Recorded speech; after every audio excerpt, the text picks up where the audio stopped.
Hola, ¿cómo están? Pues habrán visto ustedes las imágenes terribles que han estado circulando desde el fin de semana sobre lo que está pasando en Israel y Palestina. Son imágenes muy conmovedoras, aunque no es la primera vez que vemos imágenes de este tipo. La situación en el Medio Oriente siempre ha sido muy complicada y en este momento el conflicto que está teniendo lugar entre Israel y Palestina pues está, digamos, recibiendo mucha atención internacional, especialmente pues, por la situación que están viviendo civiles, tanto israelíes como palestinos, en un conflicto pues, que lleva muchísimos años de estar ahí. Como ustedes saben, pues la madrugada del 7 de octubre, Hamas, que es esta organización terrorista que tiene, digamos, el control de la franja de Gaza desde el 2007, atacó a Israel lanzando más de 5,000 cohetes.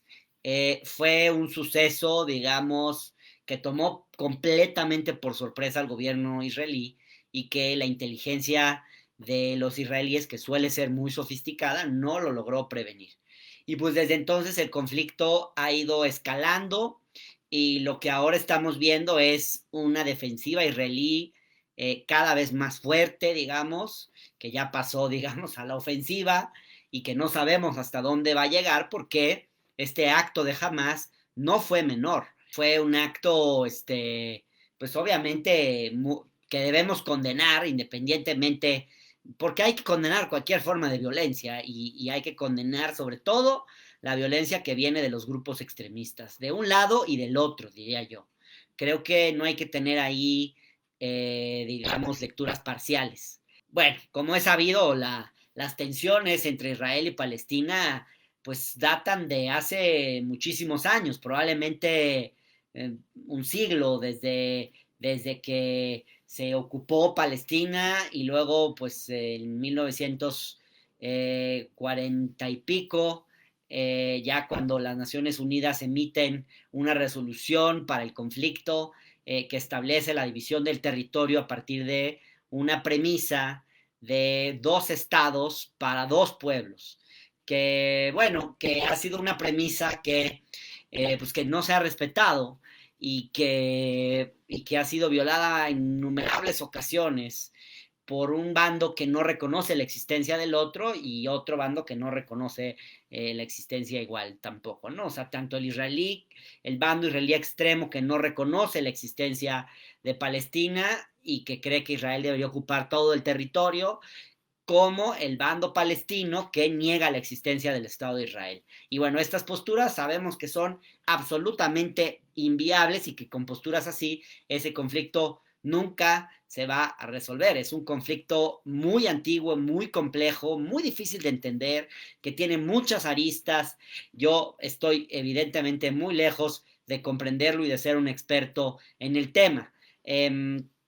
Y el problema, lo que he estado escuchando en estos días, es que el problema es que pese a los acuerdos que se han ido logrando con el paso de los años, han estado surgiendo estos grupos extremistas de un lado y del otro que radicalizan sus posturas y que han ido intensificando las tensiones en distintos momentos clave. Hay periodos de paz y otra vez periodos de guerra, periodos de paz alternados con periodos de guerra y bueno, esto pues independientemente de que, como decía Mauricio Meshulam, pues independientemente de que la mayoría, tanto en Israel como en Palestina, lo que quieran, lo que quieren y lo que han querido desde hace mucho tiempo es vivir en paz, pero las posturas extremas siempre terminan imponiéndose o en determinados momentos clave se imponen.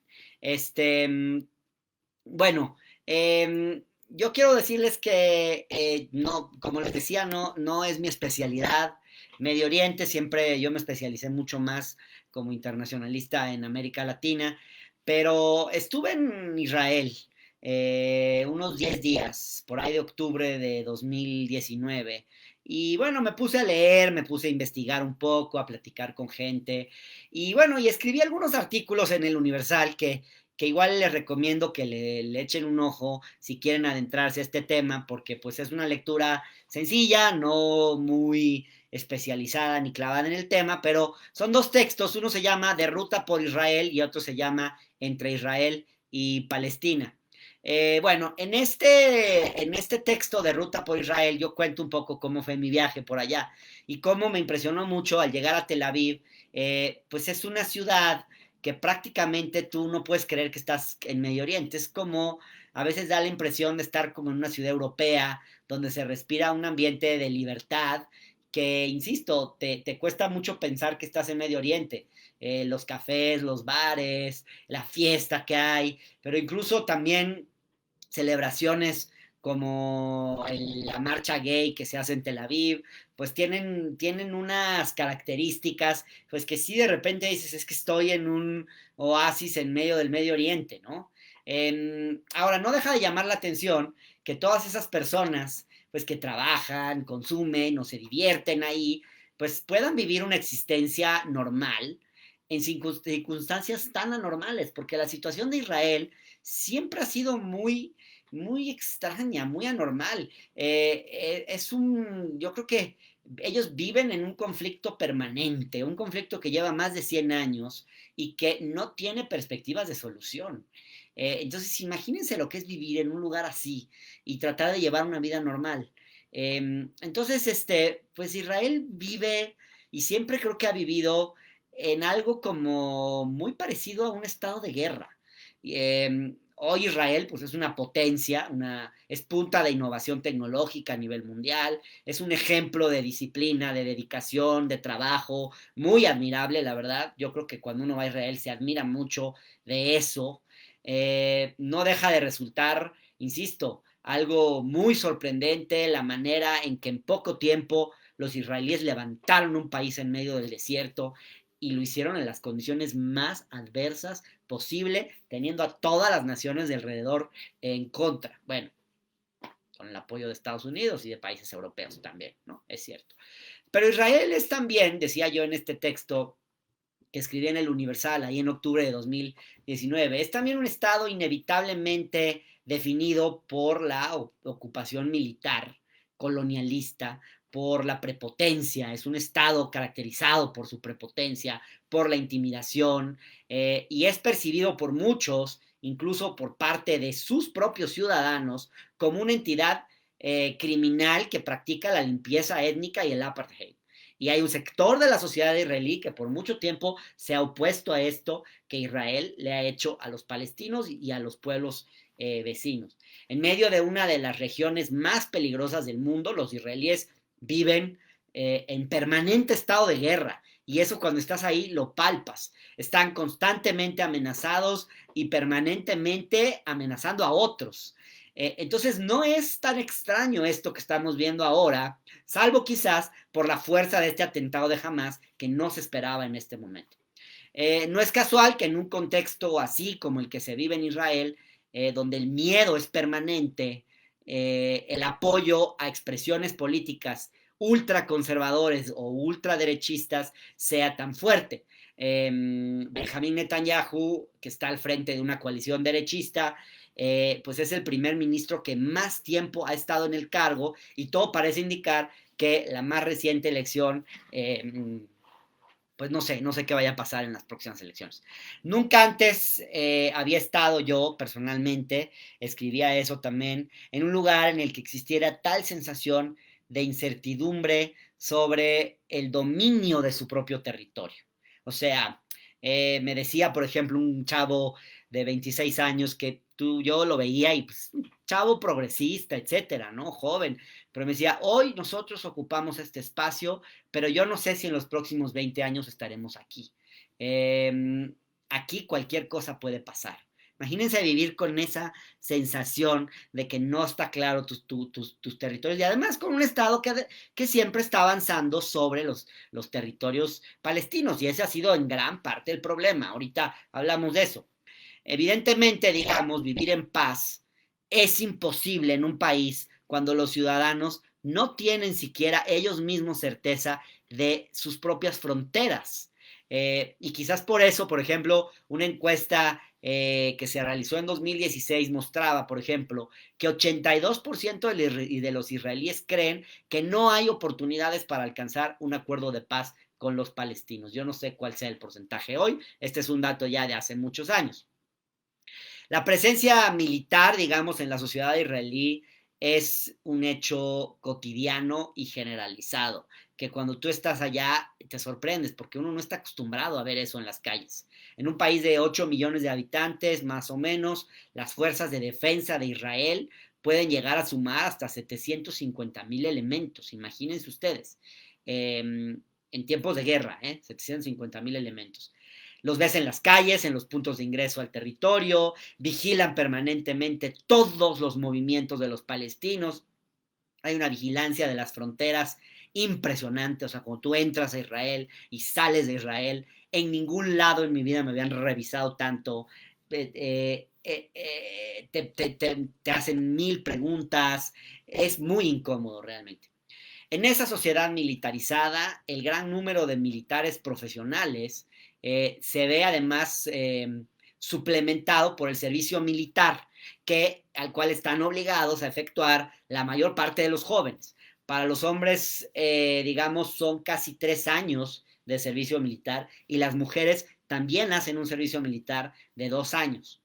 No sé, les cuento que yo una noche en un mercado de Jerusalén que se llama Mahane Yehuda o algo así, que es uno de los puntos de reunión social donde se juntan los israelíes en Jerusalén, encontré a decenas de jóvenes que cursaban el servicio, que es algo muy normal, que después de hacer su trabajo, después de su jornada de servicio militar, ya vestidos de civil, y chavitos muy, muy jóvenes, que tú los ves y te parece que son incapaces de matar una mosca, cada uno de ellos cargaba un arma larga, así, de este tamaño, que no cabe en esta pantalla, bajo el brazo, digamos, casi como parte de su indumentaria, muy normal, mientras se comían un helado, mientras hablaban por teléfono, mientras se reían con sus amigos.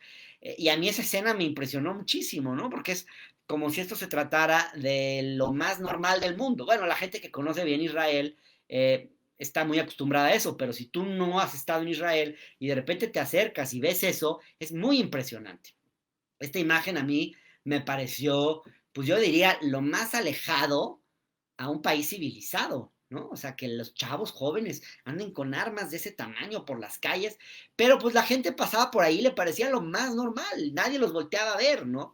Yo decía, oye, pues se les puede escapar un tiro en cualquier momento, pero no, o sea, si es el servicio militar, cuando tú estás en el servicio militar, tienes que andar cargando tu arma todo el tiempo. Me decía uno de ellos, por ejemplo, a nosotros nos enseñan a cuidar nuestras armas todo el tiempo, no podemos dejarlas en ningún momento. Cita de uno de los chavos que entrevisté. Bueno, este joven con el que hablé estaba muy seguro de que su labor era importante para prevenir los ataques terroristas de Hamas, así me lo decía.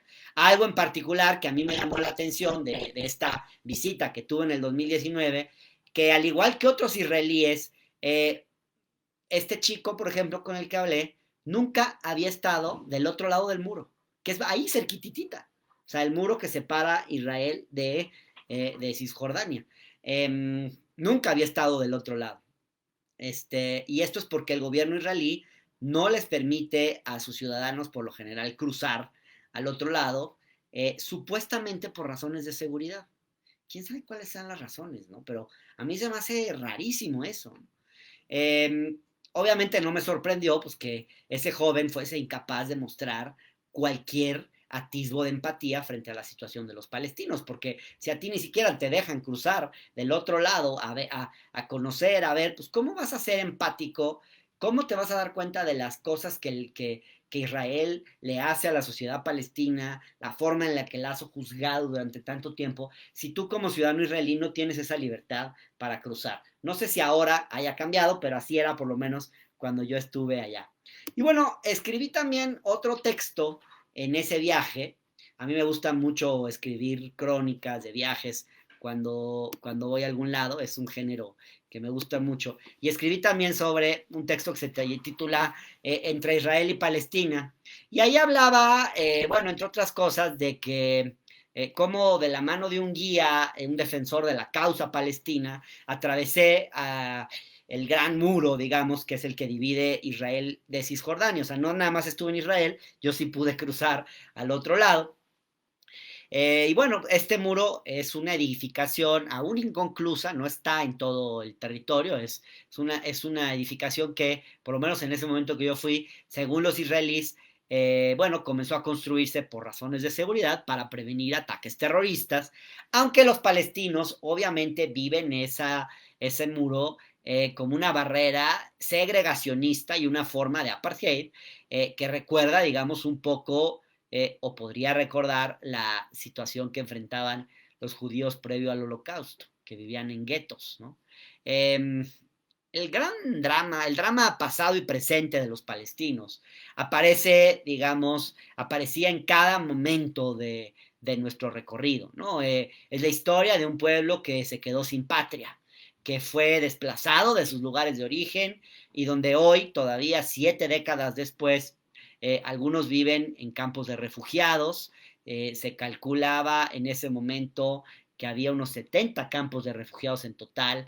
Y el gran símbolo de ellos es una llave, porque es una llave que representa lo único que les quedó, ¿no? El hogar que alguna vez tuvieron y al que varios de ellos algún día esperan todavía volver. Es el drama de un pueblo que vive bajo el permanente hostigamiento de fuerzas israelíes presentes todos los días de su vida como una auténtica pesadilla. Existen en todas las carreteras retenes de seguridad. Hay unos cerca de 350 retenes en Cisjordania que hacen que cualquier desplazamiento interurbano sea una calamidad, por más de que vayas a una distancia corta. Y eso hace perder tiempo, digamos, a los palestinos que tienen que cruzar y luego regresar, que van a trabajar y luego regresan, en fin, les hace perder hasta 3 horas al día en filas interminables para poder cruzar de un lado al otro y pasar los retenes de seguridad. Es una situación muy complicada para vivir. Contrario a lo que suele pensarse, el muro no solo separa a israelíes de palestinos, divide a los propios palestinos, porque excede los límites del territorio israelí en una clara afrenta colonialista. Así el territorio palestino está bajo permanente acecho por los asentamientos que promueve el sector judío ultra ortodoxo. Estos asentamientos, que también yo los pude ver, no han dejado de proliferar. O sea, a pesar de que Israel tiene marcado su territorio, todo el tiempo están invadiendo el territorio palestino y construyendo desarrollos inmobiliarios ilegales. Y esto no se había detenido, por lo menos cuando yo estuve allá en 2019. No sé si hoy se haya cambiado esta política, yo supongo que no. Pero para que se den una idea de cómo han crecido estos asentamientos, si en 1994 había 120,000 asentamientos, se calcula que hoy son más de 700,000 asentamientos. Esa proliferación de asentamientos solo puede justificarse desde una visión mesiánica. Quienes allí se asientan remiten, digamos, su presencia a la palabra de Dios escrita desde tiempos bíblicos. A mí me decía, por ejemplo, un hombre ahí: este territorio es nuestro y siempre lo ha sido. Me lo decía uno de los asentados en la ciudad de Hebrón que visité, y él me decía así: la nación palestina no existe. Si fuera por nosotros, aquí, si no fuera por nosotros, aquí habría pura basura. O sea, ellos se sienten los que construyeron todo, ellos se sienten que el territorio es de ellos, y esa es la lógica de muchos de los asentados judíos en Palestina. Para ocupar estos territorios, los asentados pues cuentan con una estructura de apoyo dentro del propio gobierno israelí, y ese es el tema, una estructura de apoyo que les provee de servicios y seguridad, a pesar de violar ellos con su presencia cualquier disposición del derecho internacional, a pesar de violar los acuerdos de paz, etcétera, etcétera, etcétera. Viven en espacios amurallados en estos asentamientos, muy vigilados por fuerzas israelíes armadas hasta los dientes, porque, pues sí, claro, están en territorio enemigo. Y aún así ocupan esos territorios, porque la idea es ir ensanchando el Israel sobre territorio palestino. Imagínense ustedes lo que es para los palestinos vivir así.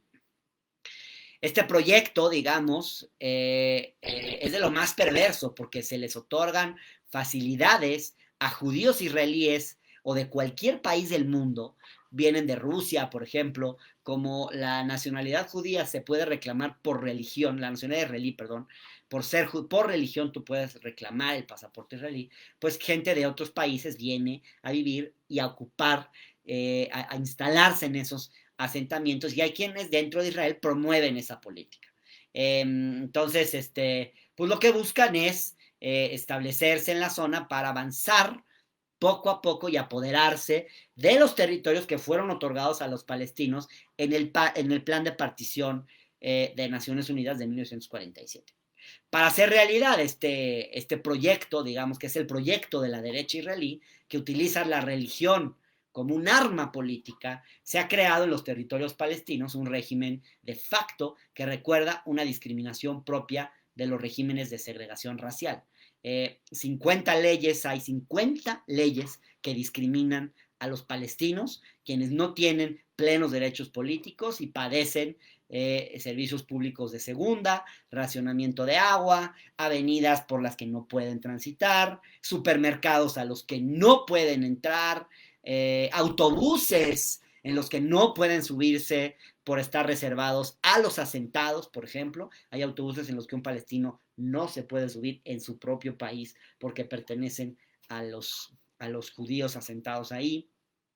Y pues así viven los palestinos en su Cisjordania, ¿no? Esperando que algún día se les haga justicia, esperando que algún día se les respete. Entonces, es una situación de verdad muy, muy, muy complicada. Yo he tratado de señalar algunas cosas que digamos que he podido ver de cuando estuve allá. Obviamente mi lectura es muy superficial para la complejidad que tiene el conflicto palestino-israelí.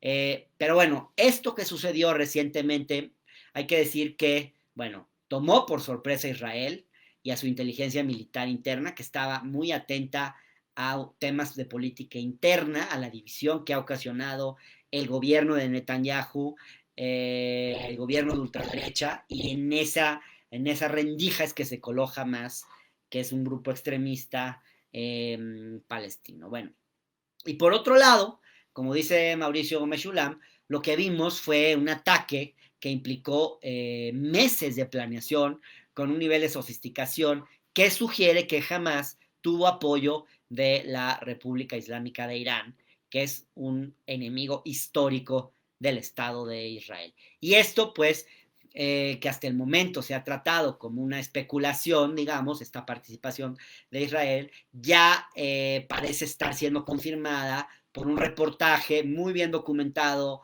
en el Wall Street Journal. De acuerdo con este diario, funcionarios de seguridad iraníes sostuvieron reuniones con miembros de Hamas y 3 grupos militantes más para coordinar los ataques a Israel. Entonces, esto no puede sino agrandar el conflicto que pues ya involucra al gobierno de Biden por los recientes acuerdos que el presidente de Estados Unidos sostuvo con el gobierno iraní para la liberación de un importante fondo de dinero a cambio de la entrega de ciudadanos estadounidenses que llevaban 5 años detenidos en Irán.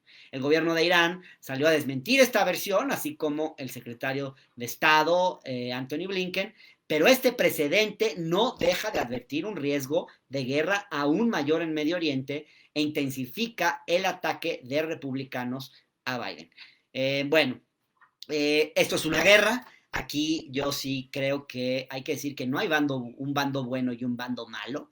De pronto como que vi comentarios como en las redes sociales donde algunos solamente condenaban, por ejemplo, al terrorismo de Hamas sin condenar el terrorismo que ha ejercido también el Estado de Israel históricamente, o por lo menos ciertos políticos del Estado de Israel.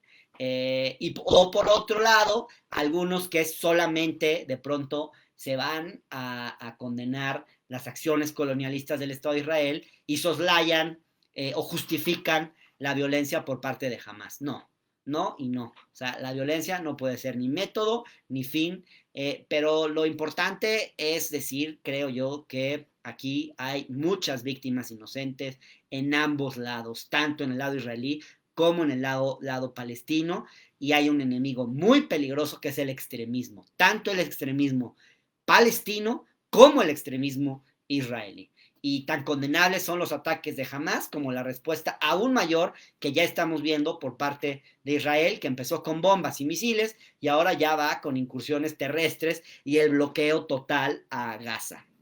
Y bueno, pues si esto continúa, hay probabilidades de que otros grupos de milicias como Hezbollah se sumen a los ataques hacia Israel desde la frontera norte con Líbano.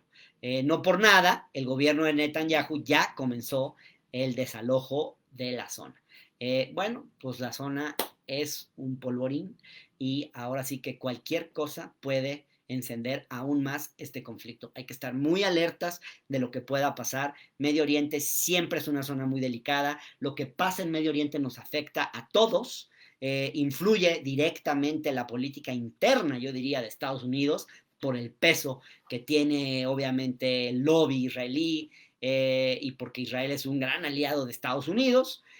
Nos influye a nosotros, afecta a los precios internacionales del crudo, en fin, tiene muchos efectos, entonces es un tema del que hay que estar pendientes, no solo fijarnos a lo que sucede en México y a López Obrador y a la 4T, porque hay un mundo y creo que sí hay que voltearlo a ver. Y bueno, por último, pues que no nos olvidemos de condenar la violencia siempre, venga de donde venga. Muchas gracias, espero que esto les haya interesado y pues yo les dejo un abrazo grande, síganme en el canal de Hernán en YouTube, donde subo estos materiales, en mi fanpage en Facebook, estoy en la octava, @Hernán Gómez B de Bueno, lunes, martes y jueves me pueden seguir en la octava Radio Centro, en los espacios de radio que también se suben a YouTube. Los miércoles estoy en MBS con Luis Cárdenas en una mesa de debate con Juan Ignacio Zavala. Los jueves en La Visita Incómoda por el canal del Congreso y los domingos escribo en El Universal. Así que pues ahí espero que puedan seguirme, mándenme sus comentarios, si los leo, me pueden mandar también mensajes privados, siempre que puedo los contesto, a veces me mandan mentadas de madre, también se agradece, y pues nada, pasen una bonita semana.